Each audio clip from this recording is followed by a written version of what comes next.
shit too. You I was the one ever since my hair was me and my brothers be ballin' like all three. I can never leave my brother Mario Luke. I can tell the weather, but I can feel it in the air, rain coming soon. Oh, they talking hot, cool, and more vibe. Making shower on the block, no shampoo to the metal. Hey y'all, welcome back to the 2434 podcast, where everything is possible when we learn from our wins and losses. Heck speaking, and I'm here to give you another film study video. So, in this video, we're going to go over Rinco Hines' private runs featuring Klay Thompson, KPJ, Derrick Jones Jr., and more. So, the player that we're going to do a deep dive or analysis on is going to be Klay Thompson. This video will let us know what to expect for him, because a lot of things are currently happening. He's no longer with the Warriors, he's with the Mavericks now. So I want to see where he's going to be or what to expect from him coming up this season. But with all that being said, thank y'all for tuning in. Y'all really know the drill. Like, share, subscribe, and let's get it, man. Good blast. Klay gets the ball. He's in triple threat. His hand is high. Reason why his hand is high, Klay can burn it. What they do is they set him a ball screen. Sets the screen. He opens up. Has a lane. I would like this to be a bounce pass, but it was more important for him to make sure the pass was on target and got to his intended location, rather it being a bounce pass. But guess it makes a pass, leads to a dunk. Good pass, Klay.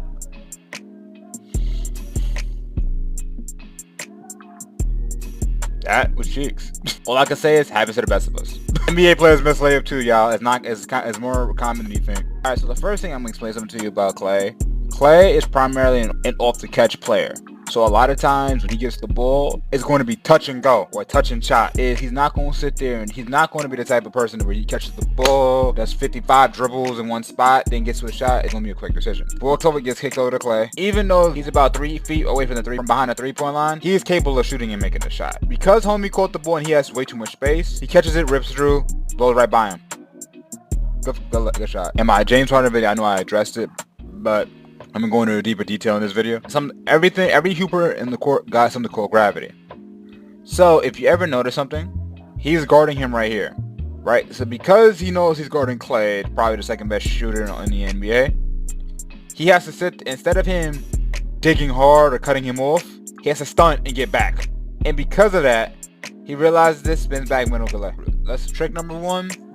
To get more wide open shots in basketball, as a shooter, you constantly got to be on the move. So knowing Klay and knowing how Klay plays, they probably set a bunch of screens for him so that way he can get running around and get through screens. The second thing I want you to notice is watch how Klay sets his feet. Right?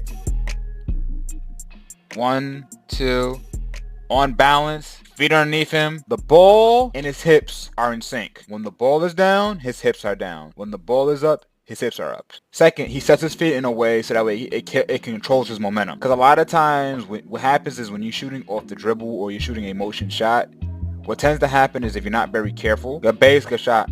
Green ball. Alright. So, pick and roll. They're switching it. So, Klay picks him back. Uses the re-screen. Tween. Got him to back up because he got him to back up. Sets his feet. Too late. He's a pro. Green three ball.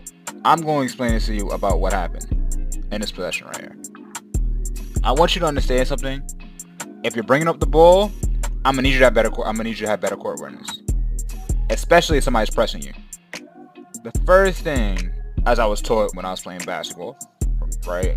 When you get the ball, you want to cut in front of the inbounder and head up the court. Why? Because now all the inbounder has to do is throw it to your up court shoulder. Your man is in a bad angle. The guard is behind you. The second problem was he drifted way too close to the sideline. So because he's way too close to the sideline, this guy does a good job of using the sideline as a second defender. But if he's forcing him out of bounds, he doesn't have that much space. I think if they're playing this blue line right here, because technically this is NBA, this would be the out of bounds line on the NBA court, but it's neither here nor there. He panicked, lost the ball, but still. One of the things that makes Klay talented or a great scorer is his ability to move and work without the ball. Him and Steph are constantly moving. especially in the Golden State. If you've seen him in the Golden State Warrior system in the prime, it's not, you rarely see Klay sit there and do dribble combinations. It's always pass and go, pass and go, pass and go. So he comes in here, goes to the screen, pump fakes, has nothing, kicks it to Red, comes around for he just stops, comes around for a dribble handoff, right? He jumps because he has enough space to shoot it, and he sets his feet for a step back, mid-range pull up, good shot. I'm pretty sure he had a lane to the rim, but I cannot see, because of the angle, because of the camera angle, I cannot see what's going on over here. I can't suggest, say, Klay next time go over to the cup, because as I always said it with the Harden video, Rinco Hines, you don't want to sit there overexert yourself. Plus, this is Klay who has a torn Achilles and a torn ACL. He's not the same Klay where you just sit there and burst and get a dunk. But hey, good step back. This one, he shoots off the hop. Right with him, he played this poorly. So in a situation like this, if you know you're going up against a great shooter, what you want to do, and you want to sit there and tail it, meaning you want to go over this screen and force him to the rim. But instead of him going over the screen, he went under it.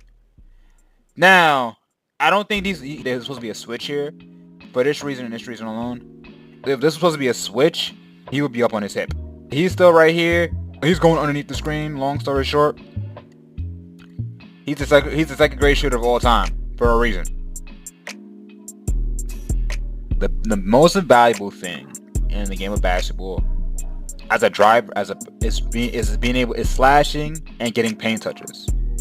When you are able to get paint touches consistently, it sets up the whole entire offense. So let's look at this position right here. You got Klay on him.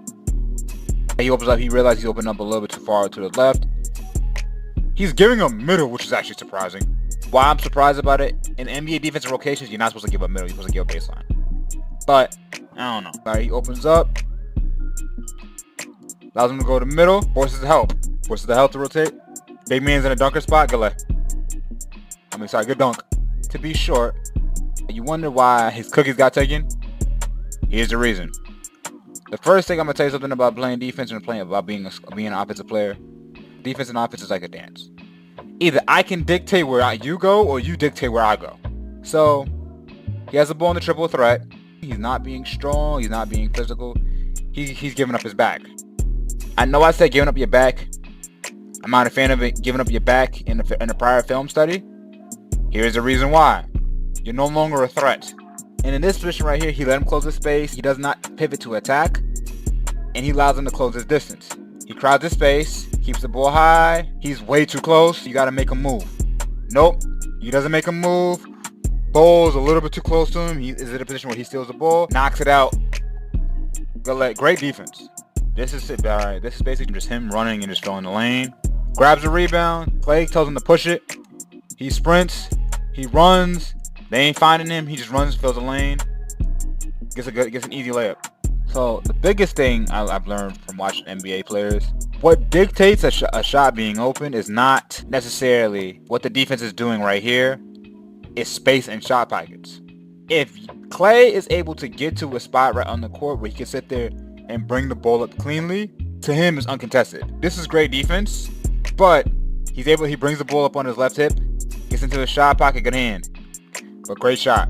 So I'm gonna let you know this. You don't wake up and make shots like that, because I don't think y'all realize how difficult the shot it really is. Lesson number 1, jump shot success is always linked with the pass. If you give a good shooter an on-target pass, they are more likely to hit the shot, especially if you give them an on-target pass with the seams. All they have to make sure they do is catch it.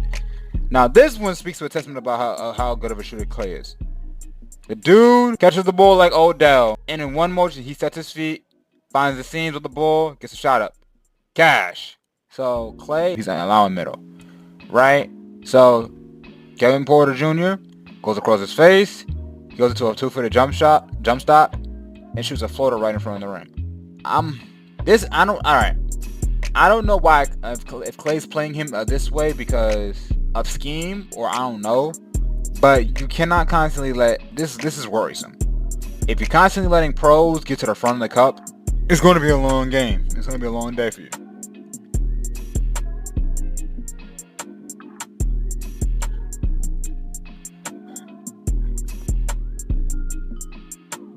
Like my brother Mo. Check what? Nah. Shout out to Mo Bamba. Klay's in the triple threat. Right? He backs up a little bit. Pump fake, got him. Now he attacks. He sees all the help down here. He kicks it out to the shooter.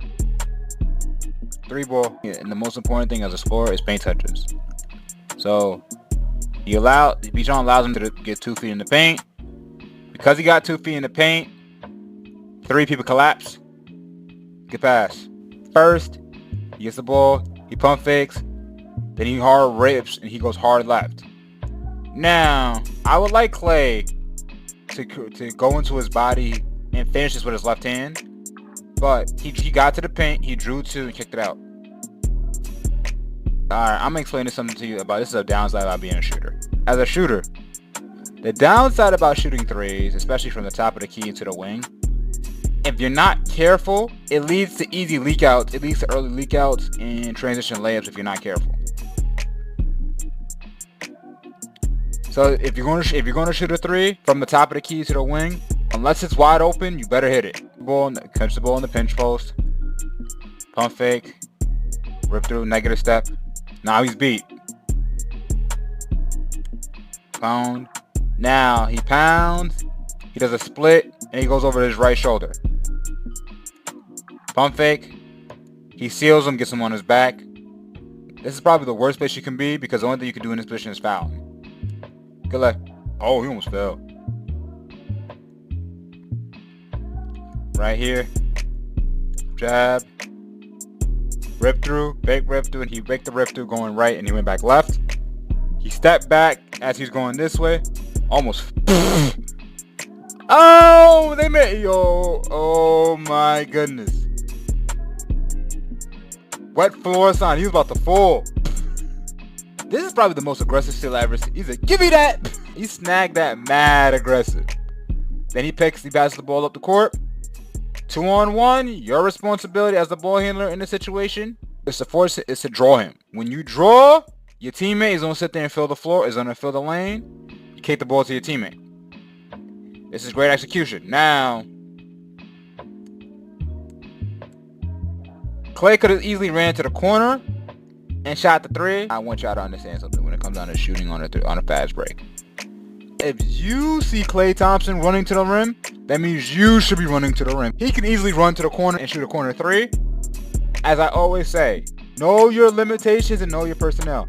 Because best believe, if you are not like that as a shooter, and you run to the corner, instead of getting a layup, and you take this corner 3, and you shoot an air ball.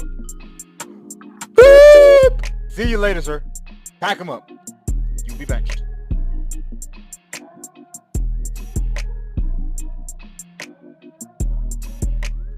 So, first things first, I'm going to explain something to you when you're guarding a shooter like Steph, Klay, or Damian Lillard.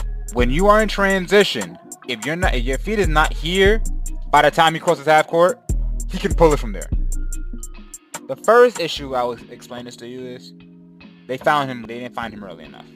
The second issue is, because he's too low, he got screened. So Klay sets his feet, gets on balance, 3-ball. Find the shooters early, especially in transition, because that's the easiest way. Transition 3s are the easiest ways to shoot, are easy 3 points for these guys, bro. Alright, first things first. Shout out to Rinco Hines private runs. The link to their video is going to be in the description box below. Alright, now to speak on Klay. How is Klay looking? So, good news. Alright, so let's talk about the good. The good is jump shot looking smooth. He's showing quickness getting to the rim, right? He's moving without the ball. He's moving with a pep in his step. He's looking spry. That's good. If he plays like this with Luka and Kyrie, I could see him averaging anywhere between 15 and 18 points a game. On decent efficiency and an 80% free throw shooter. Now here's the problem. From all the clips that we are seeing, that I've seen that's being showed, because I'm going to be real with you, as far as I know, Klay could be playing lockup defense, and those are the only clips that we seen that got seen to the public because they edited them out. From what I've been seeing, Klay's getting blown by and giving up straight line drives to the front of the rim incredibly too much on a freakish level. Every single time I looked up, he was guarding. Every single time I looked up, he was guarding somebody. He was giving up a line drop to the cup. Now, it could be that he's playing great defense 99% of the time, and those are the clips. And the clips are only showing the 1% where he's getting beat. Or it could be the fact that it matters. Klay is not the same is not the same player he was prior to his Achilles injury. We don't know. The second thing I'm worried about with Klay, how he's gonna play with two ball dominant guards in Luka and Kyrie. I understand Klay could play off the ball, but when it comes down to it, I don't know whether or not it's going to be an adjustment for sure. Because I'm gonna be real with you, Kyrie, as great of a scorer is, he could dribble the air out the ball. Luka, he's going to sit there to run the whole offense, set the whole offense up. Now you got to sit there. Klay, who's known as a catch and shoot guy, he's going to have to find his shots along with Daniel Gafford, their two bigs, Tim Hardaway Jr., I believe he's still on that team. Right? Oh, PJ Washington's another one. And because of that, I don't know. I'm going to have to see how Klay Thompson plays in the regular season before I make an assessment on how the Mavericks are going to do. But with that, it's going to be interesting to see. Thank y'all for tuning into the 2434 podcast. Like, share, subscribe. I love y'all. I appreciate y'all. Y'all know the drill. We turn down.